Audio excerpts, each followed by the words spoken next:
प्रधानमंत्री नरेंद्र मोदी रविवार को गुजरात के खोडलधाम ट्रस्ट कैंसर अस्पताल के शिलान्यास कार्यक्रम में वर्चुअली शामिल हुए। इस दौरान अपने संबोधन में पीएम मोदी ने कहा कि यह मेरे लिए बहुत सम्मान की बात है कि मैं खोडलधाम की पवित्र धरती और इसके श्रद्धालुओं से जुड़ा हुआ हूं। समाज कल्याण के लिए खोडलधाम ट्रस्ट आगे आया है। आज से यहां अमरेली में कैंसर अस्पताल और रिसर्च सेंटर का काम शुरू हो रहा है। इस दौरान पीएम मोदी ने जनता से 9 आग्रह भी किए, जिनमें घरेलू पर्यटन को बढ़ाने समेत कई अपील की गई थी। राम राम। जय मां खोडल। केम छो बधा? ચાલો આનંદ થઈ ગયો। આમ તો મારે રૂબરૂ આવવું જોઈએ, પણ તમે જાણો છો બધી દોડધૂપ, એટલે આજે टेक्नोलॉजीનો उपयोग કરીને તમારી વચ્ચે આવી રહ્યો છું। आज के इस विशेष अवसर पर खोडलधाम की पावन भूमि और मां खोडल के भक्तों से जुड़ना मेरे लिए बड़े सौभाग्य की बात है। जन कल्याण और सेवा के क्षेत्र में श्री खोडलधाम ट्रस्ट ने आज एक और अहम कदम बढ़ाया है। आज से अमरेली में कैंसर हॉस्पिटल और रिसर्च सेंटर का काम शुरू हो रहा है।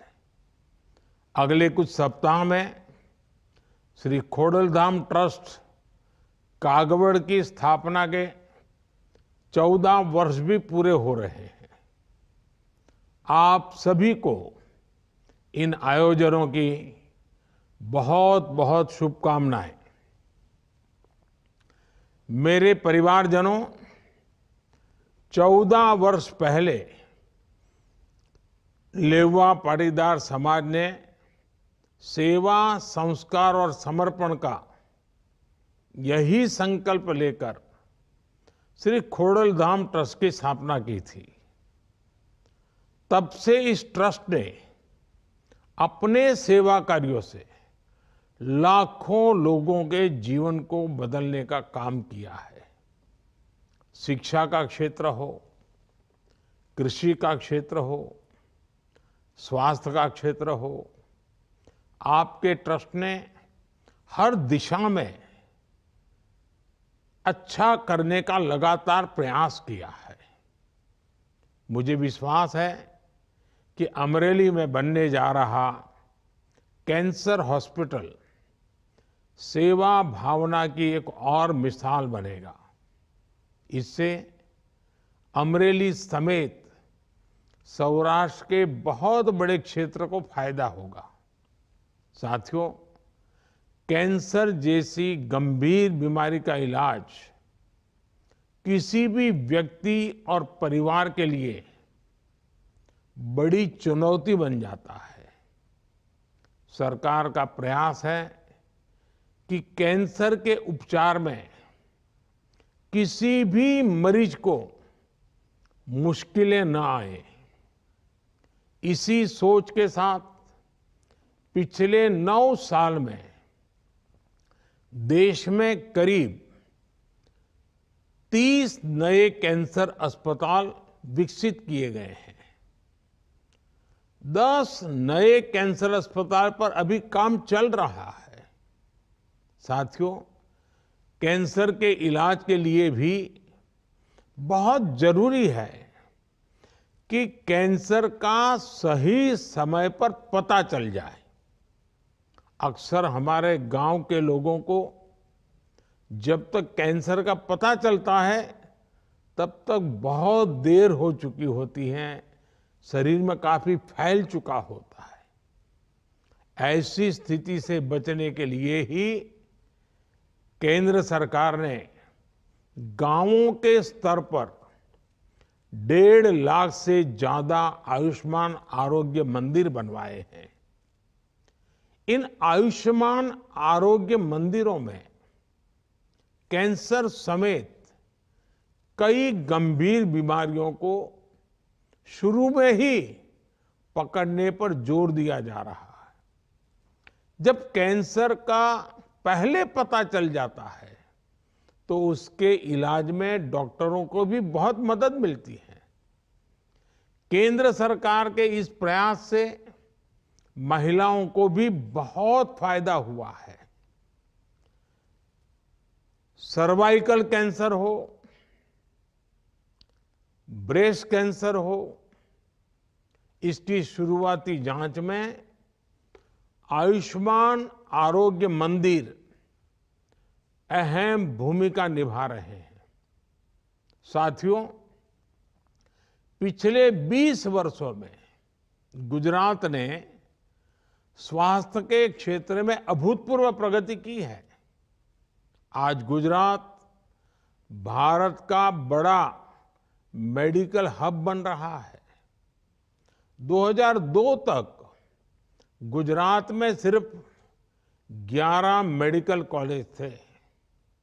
आज उनकी संख्या बढ़कर 40 हो गई है। 20 सालों में यहां एमबीबीएस सीटों की संख्या बढ़कर करीब 5 गुना हुई है। पीजी सीटों की संख्या में भी करीब 3 गुना बढ़ोतरी हुई है। अब तो अपने राजकोट में एम्स भी है। 2002 तक गुजरात में सिर्फ 13 फार्मेसी कॉलेज थे। आज उनकी संख्या 100 के आसपास हो गई है। 20 वर्षों में डिप्लोमा फार्मेसी कॉलेजों की संख्या भी 6 से बढ़कर 30 के आसपास पहुंच गई है। गुजरात ने स्वास्थ्य के क्षेत्र में बड़े सुधार का मॉडल पेश किया है।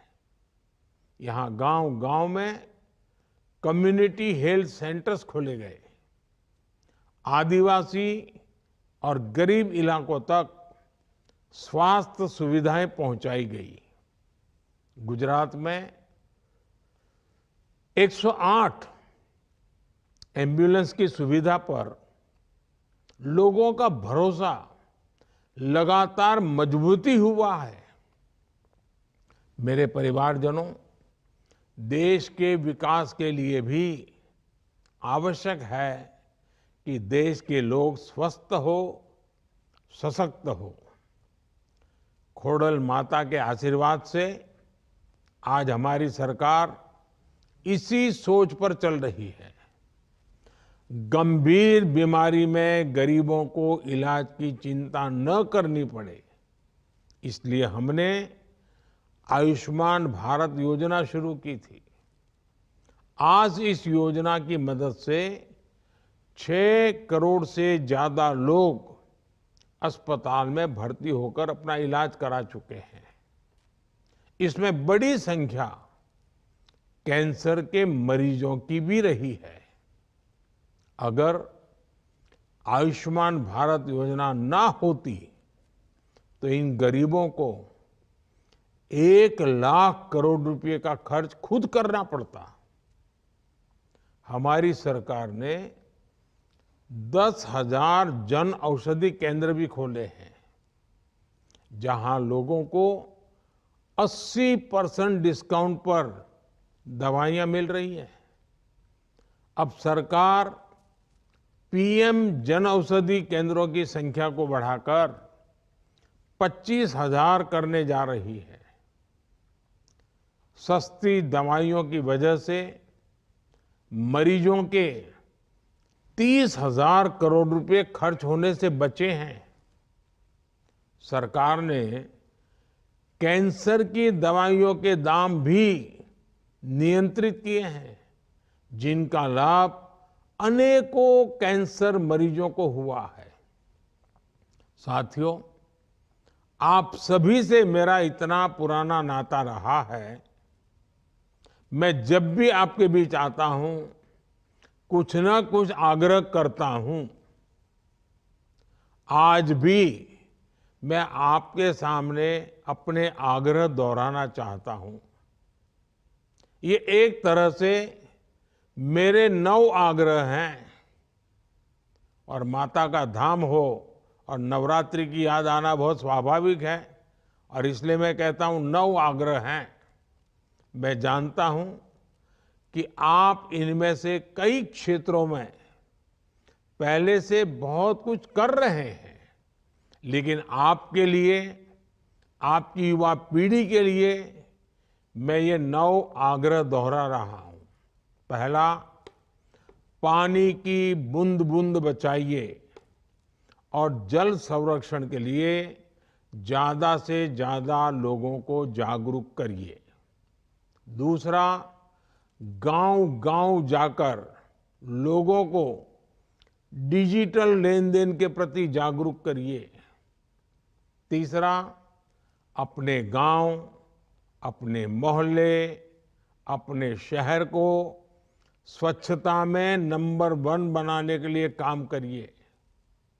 चौथा, जितना हो सके आप लोकल को, स्थानीय प्रोडक्ट्स को प्रमोट करिए, मेड इन इंडिया प्रोडक्ट्स का ही इस्तेमाल करिए। पांचवा, जितना हो सके पहले अपने देश को देखिए। भ्रमण करना है तो देश में भ्रमण करिए, अपने देश में घूमिए, अपने देश के पर्यटन को बढ़ावा दीजिए। छठा, प्राकृतिक खेती के प्रति किसानों को ज्यादा से ज्यादा जागरूक करते रहिए। मेरा 7वां आग्रह है, मिलेट्स को, श्री अन्न को, हमारे यहाँ जो बाजरा और ज्वार खाते हैं ना, श्री अन्न को अपने जीवन में शामिल करिए, इसका खूब प्रचार प्रसार करिए। मेरा 8वां आग्रह है, फिटनेस, योग हो, स्पोर्ट्स हो, उसे भी अपने जीवन का अभिन्न हिस्सा बनाइए। मेरा 9वां आग्रह है, और ये मैं मानता हूं कि हमारी नई पीढ़ी को ध्यान में रखते हुए आप सब से मेरा ज्यादा आग्रह है, किसी भी तरह की ड्रग्स और नशे की लत से बिल्कुल दूर रहिए। अपनी युवा बच्चों को बचाइए, इन्हें अपने जीवन से दूर रखिए। साथियों, मुझे विश्वास है आप सब अपने हर दायित्व को पूरी निष्ठा और सामर्थ्य से पूरा कर सकते हैं और करते रहेंगे। अमरेली में बनने जा रहा कैंसर हॉस्पिटल भी सर्व समाज के कल्याण का उदाहरण बनेगा।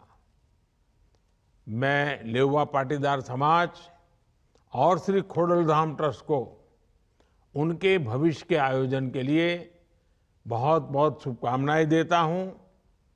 मां खोडल की कृपा से आप इसी तरह समाज सेवा में जुटे रहें। एक बार फिर आप सभी को मेरी बहुत बहुत शुभकामनाएं।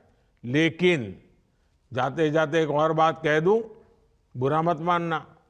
आजकल हमारे यहाँ भी ईश्वर कृपा से लक्ष्मी जी का वास हुआ है और मुझे खुशी है कि लक्ष्मी जी ने आपके यहाँ जगह पाई है। लेकिन क्या विदेश में शादी करना उचित है क्या? क्या हमारे देश में शादी नहीं हो सकती है क्या? भारत का कितना धन बाहर चला जाता है। आप भी एक वातावरण बनाइए कि विदेशों में जाकर के अब ये शादी की बीमारी आ रही है ना, वो हमारे समाज में नहीं आनी चाहिए। अरे मां खोडल के चरणों में शादी क्यों न हो? और इसलिए मैं तो कहता हूं, मेड इन इंडिया, शादी हिंदुस्तान में करो। मेड इन इंडिया, वैसे मेड इन इंडिया। खैर, आप सब परिवारजन हैं तो बातें करने का मन कर जाता है, लंबी बात नहीं करता हूं। आप सबको बहुत बहुत शुभकामनाएं, धन्यवाद। जय मां खोडल। हर न्यूज अपडेट के लिए डिस्क्रिप्शन बॉक्स में दिए हुए लिंक से ज्वाइन करें रॉयल बुलेटिन का व्हाट्सएप ग्रुप और पाएं हर खबर सबसे पहले अपने व्हाट्सएप पर। अपने आसपास की खबरों के लिए सब्सक्राइब करें रॉयल बुलेटिन और इस वीडियो पर कमेंट के जरिए अपनी राय देना ना भूलें।